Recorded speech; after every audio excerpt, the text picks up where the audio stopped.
السلام علیکم جناب، یہ سوال تو ہم سے بارہا پوچھا گیا ہے، تو آج جو انشاءاللہ ہم آپ کو اس سوال کا جواب دیتے ہیں کہ کیا مولانا طارق جمیل صاحب عالم ہیں اور ان کا علمی مقام کیا ہے۔ تو جناب سب سے پہلے تو ہم یہ عرض کر دیں کہ اگر ہم اس کے بارے میں اپنی طرف سے کچھ کہیں گے تو لوگ کہیں گے کہ یہ فرقہ واریت پھیلا رہا ہے اور یہ جو ہے وہ اپنی بڑاس نکال رہے ہیں۔ لیکن آج ہم انشاءاللہ ان کے علماء جو دیوبند کے اکابر ہیں وہ جو ہے وہ مولانا طارق جمیل کے حوالے سے کیا کہتے ہیں وہ انشاءاللہ ہم پروف کریں۔ علماء دیوبند مولانا طارق جمیل کو جاہل، زندیق، جھوٹا اور کافر بتاتے ہیں، اور قرآن کی نظر میں وہ سب سے بڑا منافق نظر آتا ہے۔ ابھی یہ 5 کلیم ہم نے کیے ہیں، تو نمبر وائز ہم جو ہے وہ یہ ثابت کریں گے۔ تو سب سے پہلا جو ہے وہ ان کے علماء ان کو جو ہے وہ جاہل کہتے ہیں۔ تو مولانا منظور مینگل صاحب کہتے ہیں کہ مولانا طارق جمیل کوئی مستند عالم نہیں ہے۔ وہ ایک خطیب ہے، وہ کوئی مستند عالم نہیں ہے۔ مفتی ظفر علی خان صاحب کہتے ہیں کہ مولانا طارق جمیل کی علمی استعداد 0 کے درجے پر، لیکن یہ جو تبدیلی کرتا ہے احکام میں نا، اور ایک نیا دین بنانے کی کوشش کرتا ہے، جبکہ اس کا کوئی علمی مقام یا استعداد 0 کے درجے میں۔ خود کہتے ہیں کہ ہمارا تو تبلیغی مطالعہ ہے، سطحی علم میں، اور عوام میں کہتے ہیں شیعہ کافر نہیں ہے۔ سطحی علم میں کہتے ہیں کہ صحابہ کرام کو کافر کہنے سے کچھ بھی نہیں ہوتا، یہ سطحی ہے۔ اور کہتے ہیں بیوی سے عشق کرو، اور بعض کہتے ہیں کہ ہم بیویوں کی اصلاح کرتے، اصلاح پر لعنت ہو، یہ الفاظ ہے اس کے۔ حالانکہ قرآن میں ہے کہ بیوی اور مرد اور خاوند اور بیوی کے درمیان اصلاح ہونا چاہیے۔ یرید اصلاحا یوفق اللہ بینہما، یہ اصلاح جو لفظ قرآن بول چکا اس پر لعنت کر رہا ہے، تو یہ مسلمان کیسے رہے گا؟ یہ کم علمی ہے بہت زیادہ۔ باقی مجھے کسی سے کوئی اس طرح کا اختلاف نہیں، میں سارے علماء کا دل و جان سے ادب و احترام کرتا ہوں۔ سب سے کمزور اور عاجز میں ہی ہوں، لیکن میں آنکھوں سے دیکھتا ہوں کہ دین کو بگاڑا جا رہا ہے، شاید یہ مجھ سے تاہم۔ اب آپ جو ہے یہ مولانا صاحب کا کلپ سماعت کیجئے، اس کے بعد ہم آپ سے آگے۔ دیکھو میرے بھائیوں، جس نے کافروں کے ساتھ یہ ہمدردی کے قتل کرنے والوں کے لیے دعا مانگی ہے، تو مسلمان ہو کر ایک دوسرے کو سلام کرنا چھوڑ چکے، ایک دوسرے کے پیچھے نمازیں پڑھنا چھوڑ چکے، ایک دوسرے پر کفر کے فتوے لگا کے بیٹھے ہوئے۔ مجھے بتاؤ تم میرے نبی کے ساتھ کیا کر رہے؟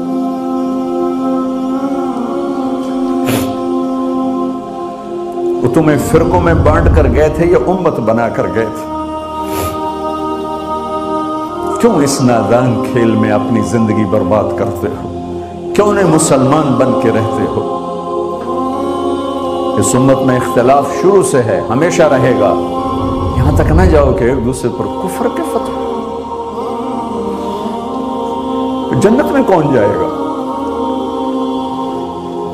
سنیوں نے کہا وہابی کافر، وہابیوں نے کہا سنی کافر، بریلیوں نے کہا دیوبندی کافر، دیوبندیوں نے کہا بریلوی کافر، شیعہ نے کہا سنی کافر، سنی نے کہا شیعہ کافر۔ جنت میں کون جائے گا؟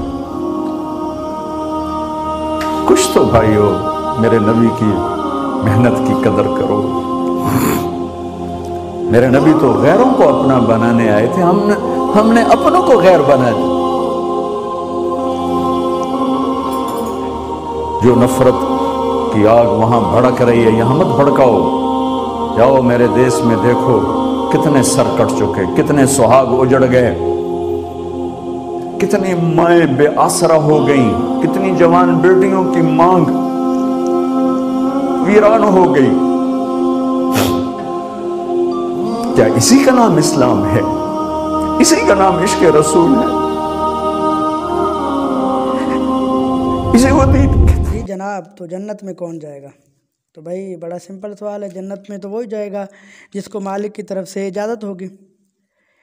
لیکن یہاں پہ آپ دیکھیے کتنا جو ہے وہ ایک ایموشنل آپ نے بیان کیا اور لوگوں کو یہ تاثر دیا کہ آپ کا عقیدہ جو بھی ہے، آپ شیعہ ہیں، آپ وہابی ہیں، آپ جو ہے وہ دیوبندی ہیں، آپ اپنے عقائد پر ہی رہیں لیکن جو ہے وہ کسی کو کافر نہ کہیں۔ تو بھائی سب سے پہلے بات تو یہ ہے کہ ایمان و کفر کے فتوے دینا تو یہ مفتیان کرام کا کام ہے، کوئی عام بندے کا تو فتویٰ دینا کام نہیں۔ یہ تو اس جاہل نے ان مفتیان کرام پر تہمت باندھا ہے کہ یہ سب کو کافر کہتے ہیں۔ اب مثال کے طور پر دیوبندی مفتی ہے تو وہ اہل سنت کو کافر کہتا ہے، شیعہ ہے تو وہ سنیوں کو کافر کہتا ہے، حالانکہ ایسا بالکل نہیں ہے۔ جو علماء ہیں، جو مفتیان کرام ہیں، وہ اصول کو جانتے ہیں اور وہ اصول کو مد نظر رکھتے ہوئے اس کے بعد فتویٰ دیتے ہیں، جاری کرتے ہیں۔ کوئی بھی شخص جب کفر بکے گا یا پھر کفریات جو ہے وہ کفریات کا ساتھ دے گا، کفر کو داد دے گا، یعنی کفر میں شرکت کرے گا یا وہ فعل کفر کرے گا، تب جو ہے اس کو کافر کہیں گے، جو ہے اس کے علاوہ کسی کو کافر نہیں کہیں گے۔ لیکن یہ جو ہے وہ کہہ رہا ہے کہ مطلقاً جو ہے وہ بریلوی جو ہے وہ دیوبندیوں کو کافر کہتے ہیں اور دیوبندی جو ہے وہ شیعہ کو کافر کہتے ہیں، حالانکہ ایسا ہی نہیں۔ کسی بھی بریلوی نے مطلقاً جو ہے وہ دیوبندی کو کافر کہا ہی نہیں ہے، یہ آپ ثابت کریں۔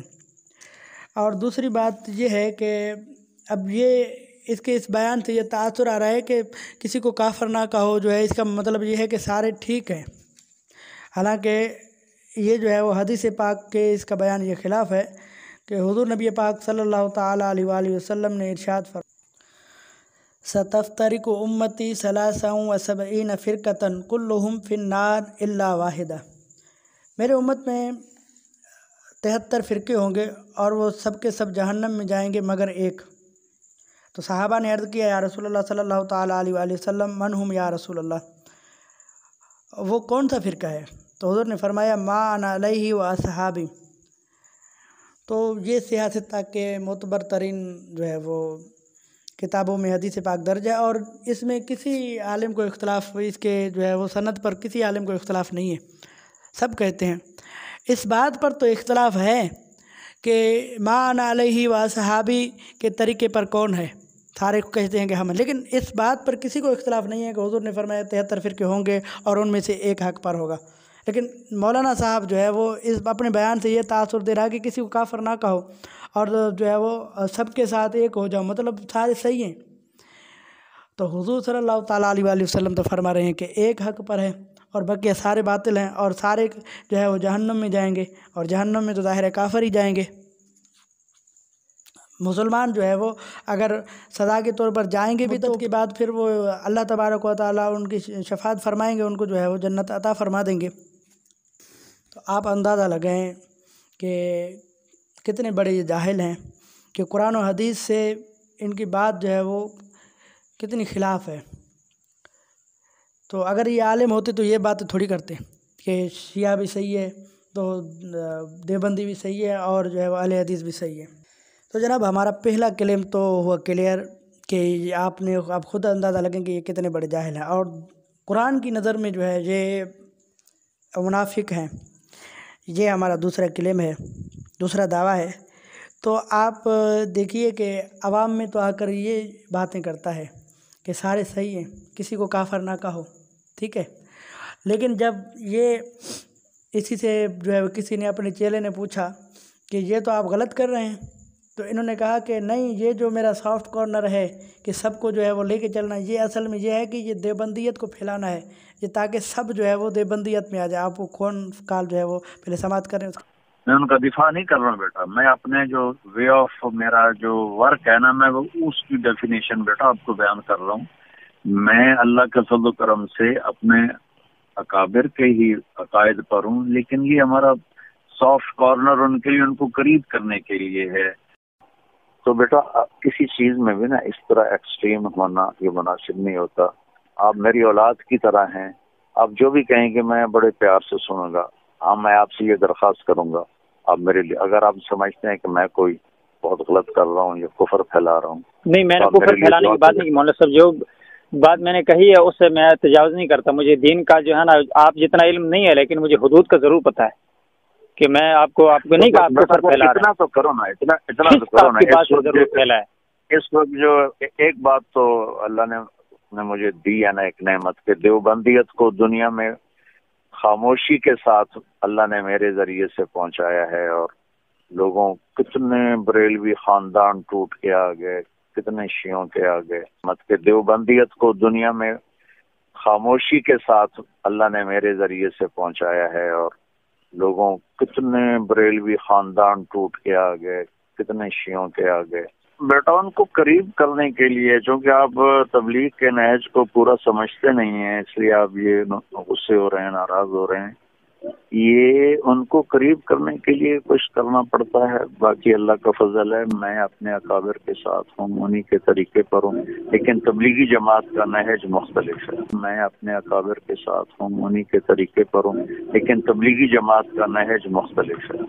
جی جناب، تو فون کال آپ نے سماعت کر لیا. اللہ تبارک و تعالیٰ سورہ بقرہ میں ارشاد فرماتا ہے کہ وَإِذَا لَقُوا الَّذِينَ آمَنُوا قَالُوا آمَنَّا، اور جب وہ مومنوں سے ملتے ہیں تو کہتے ہیں کہ ہم ایمان لائے. تو ان کا بھی مولانا صاحب کو بھی دیکھیے آپ، جب عوام میں سب کے سامنے بیانات کرتے ہیں تو سب صحیح ہیں، سب مومن ہیں. اللہ تبارک و تعالیٰ نے ارشاد فرمایا وَإِذَا خَلَوْا إِلَىٰ شَيَاطِينِهِمْ، لیکن جب وہ اپنے چیلوں کی طرف جاتے ہیں، اپنے شیاطین کی طرف جاتے ہیں، قَالُوا إِنَّا مَعَكُمْ، ہم تو تمہارے ساتھ ہیں. اپنے چیلوں کو کہتے ہیں انما نحن مستہزئون، ہم تو ان کے ساتھ ٹھٹھا مذاق کر رہے تھے، مومنوں کے ساتھ ان کو پاگل بنا رہے تھے. تو اب آپ یہ بتائیں کہ عوام میں آ کر تو یہ ہمیں پیار و محبت بھرے درس دیتا ہے، اور سب کو ایک امت کرنے کے چکر میں لگا ہوا ہے، اور جب اپنوں کے پاس جاتا ہے تو کہتا ہے کہ میں اپنے اکابر کے دین پر ہوں، اور جو ہے وہ میرا یہ سافٹ کارنر جو ہے یہ سب کو دیوبندیت کی طرف لانا ہے. تو آپ یہ اس بات پر اندازہ لگائیں کہ کتنی بڑی یہ منافقت کر رہا ہے. اور تیسرا جو ہمارا کلیم ہے کہ مولانا کو اپنے علماء زندیق بتاتے ہیں. تو آئیے مفتی ضرب علی خان صاحب کو سماعت کیجئے کہ وہ کیا قیامت کی علامات میں سے ہے عبد الوہاب کا جماعت تبلیغ کا امیر ہونا. اجہل الجاہلین فی العالم، اجہل الجاہل، تلاش کرنے سے بھی اتنا بڑا جاہل کہیں نہیں ملے. اور ازنق زنادقہ طارق جمیل، زنادقہ کا سرخیل ہے. جتنے زندیق اب تک گزرے اتنا بڑا زندیق نہیں آیا ہوگا. نکاح نہ ٹوٹ ہوتا ہے اور ایمان نہ آتا ہے اور نہ جاتا ہے. ادھر یہ نظریات دیکھو ذرا. اور میرا کو بیٹی بنایا، میرا نے ہر شہر میں ایک شادی کی، خاوند کے ہوتے ہوئے دوسری شادی ہوتا. رواہ طارق جمیل نسلاً و اصلاً خود وہی ہے جیسے میرا ہے، یہ بھی وہی چیز ہے، صرف سر ٹھگی کا امامہ اور چہرے پہ ٹھگی کا داڑھی. یہ تبلیغیوں کو شکار کرنے کا ہوا ہے. نہ ہی سوال بعض باتیں اس کی بہت دکھ کی ہے. تو کہتے ہیں قرآن مجید میں ہدایت نہیں ہے، ہدایت تبلیغ ریلے پہلے میں. ایسا واضح توہین شاید کسی نے نہیں کی ہوگی. قرآن کہتے ہیں ہدی للمتقین، یہ کہتے ہیں قرآن میں ہدایت نہیں. بالکل قرآن کو اللہ کی کتاب آسمانی منزل نہیں مان رہا ہے. ان کی تمام باتوں سے واضح ہے کہ قرآن شریف کتاب نہیں مان رہا. اور یہ روافظ کا اثر ہے، کیونکہ روافظ بھی موجود ہے قرآن اور اس کا ظواہر اس کو غلط کہہ رہے ہیں. جو لوگ ان کو دیندار یا عالم یا ہم کو معلومات نہیں ہے غریبوں کو، ہر جگہ وہ یہ بیان نہیں کرتا. ایک بیان یہ ہے کہ مولانا مودودی احمد رضا خان ارکان اسلام میں سے، اور ایک بیان یہ ہے کہ اگر یہ حضرات نہ ہوتے تو علماء دیوبند دین کو بہت نقصان پہنچا دیتے، انہوں نے ان کو لگام دے دیا.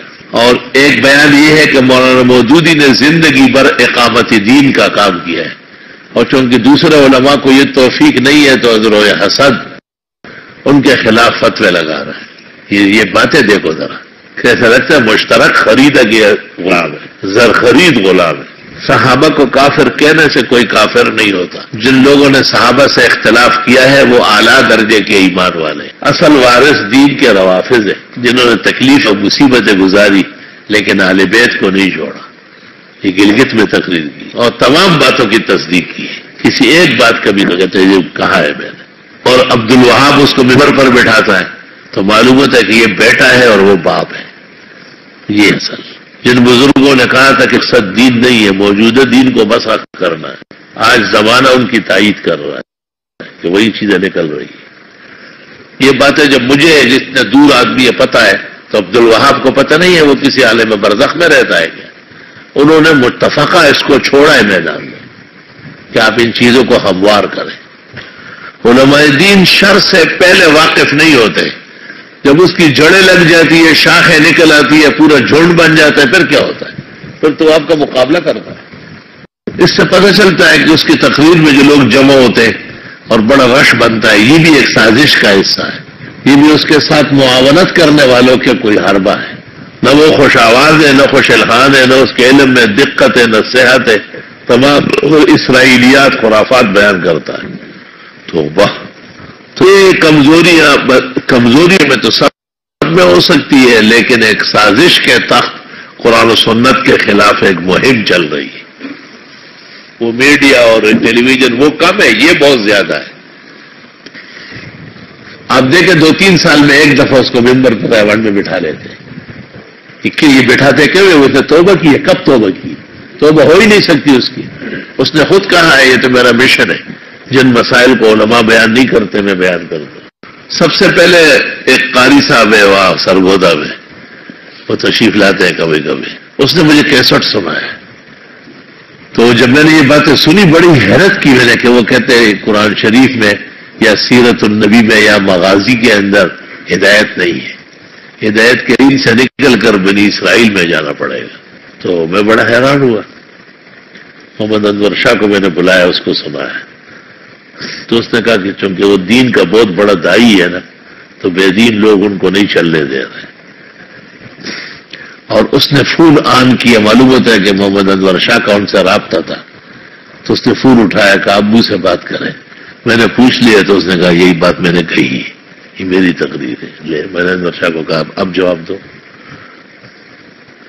اسی طرح وہ مودودی اور احمد رضا کو جو ارکان اسلام کا ہے وہ بھی کہا بس ایک طریقہ ہے، کیا کرو مجبور ہو جاتا۔